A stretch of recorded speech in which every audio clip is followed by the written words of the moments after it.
இந்த தேங்காயை நேராக உடைக்கிறதுக்கான டிப்ஸு ஒரே அடியில் எப்படின்னு பார்த்துருவோங்களா? இங்கேயே க்ளோஸாக காட்ட சொல்லியிருக்கீங்க.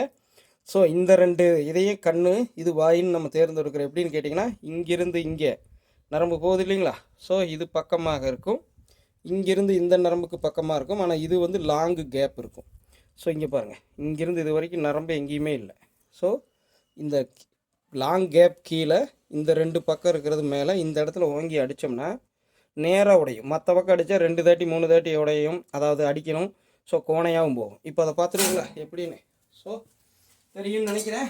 ஸோ இப்போ பாருங்கள், இந்த லாங் கேப் கீழே தான் வச்சுருக்கேன். ரெடி? இங்கே பார்த்தீங்கன்னா நேராக வரும். தண்ணி முக்கியம் நம்மளுக்கு. ஸோ அதனால் இப்போ அந்த அடித்ததில் உடஞ்ச இடம் பார்த்தீங்கன்னா அப்படியே நேராக ரவுண்டாக வந்திருக்கும். தெளிவாக பார்த்துங்க, எங்கேயுமே இதாகாது, அதாவது ஏச கோசலாக போகாது. ஸோ இப்போ நம்ம தண்ணிக்காக அடிச்சிருக்கிறோம்.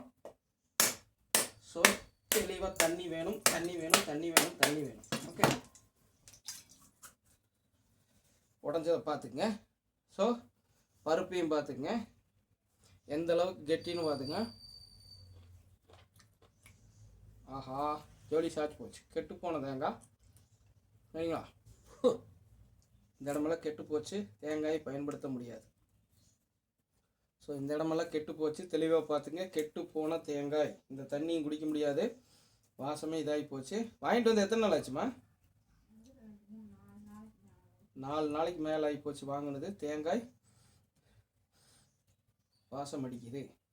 ஸோ என்ன பண்ணணும், இதை காய வச்சு பருப்பாக்கிடலாம். ஸோ யூஸ் பண்ண முடியாது. ஓகே, வாங்க இங்கே வந்து பாருங்கள், இன்னொரு பக்கம் சொரவ முடியுமான்னு பாருங்கள். வாசம் அடிக்குது.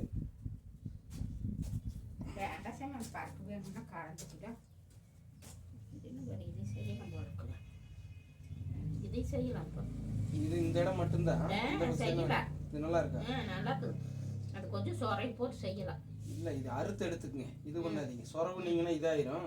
இதோட இப்படி மட்டும் அறுத்து எடுத்துங்க. இப்போ இந்த பக்கம் நல்லா தான் இருக்குது, இதோட அறுத்து எடுத்துட்டு கத்தி கொடுக்கட்டும். கத்தி கொடுங்க, அறுத்து அந்த இதில் நிறைய வேண்டியதில்லை. ஸோ கொஞ்சமாக வச்சு பாசிப்பருப்பு தால் செய்ய போகிறோம். ஸோ கெட்டு போயிருக்குது, நல்லா தெரிஞ்சுங்க. கெட்டு போனதில் சரியாக உடைக்கிறது சிரமம். ஏற்கனவே உங்களுக்கு பல முறை காண்பிச்சிருக்கிறேன். ஸோ ஒரு தேங்காயோடைய நல்லா இருக்குது பார்த்துட்டு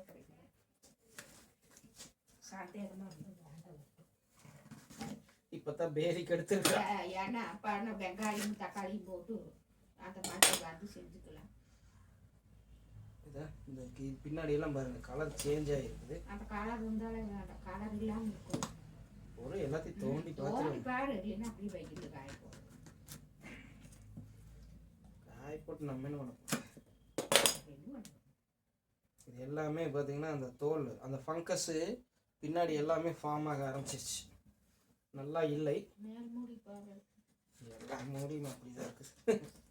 இதில் கலர் இருந்தால் அப்புறம் அதுலேயே அப்படி தானே. ஸோ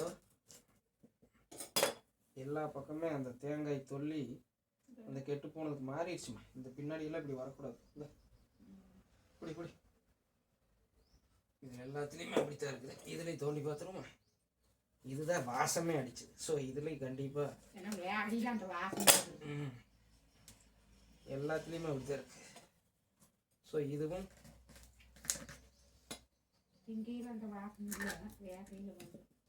இல்லைன்னா செஞ்சு பாரு. இந்த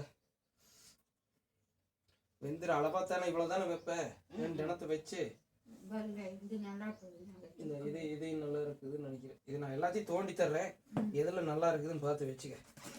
ஸோ இன்னைக்கு மறுபடியும் கடைக்கும் போக முடியாது மக்களே. ஓகே, இப்படியெல்லாம் டோப்பா மூடியாக கழுண்டு வராது, கெட்டு போனதுனால வருது. நம்ம எல்லாத்தையும் தோண்டி கொடுத்துருவோம். பவுனமா எதுன்னு பார்த்துட்டு வைக்கட்டும். ஒன்று பண்ணலாம், வந்துமே சூடு பண்ணி சாப்பிட்டுக்கலாம் செஞ்சுட்டு. சரியா?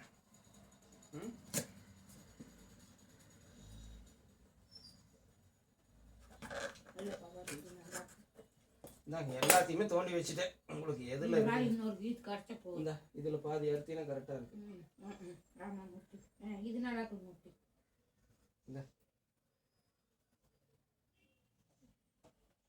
பார்த்துக்க எது சைடு நல்லா இருக்குதுன்னு பார்த்து எடு. இது நல்லா சூப்பர். அது எப்படி இருந்தாலும் காரம் கொஞ்சம் நச்சுன்னு போட்டு சரியாயிடும்.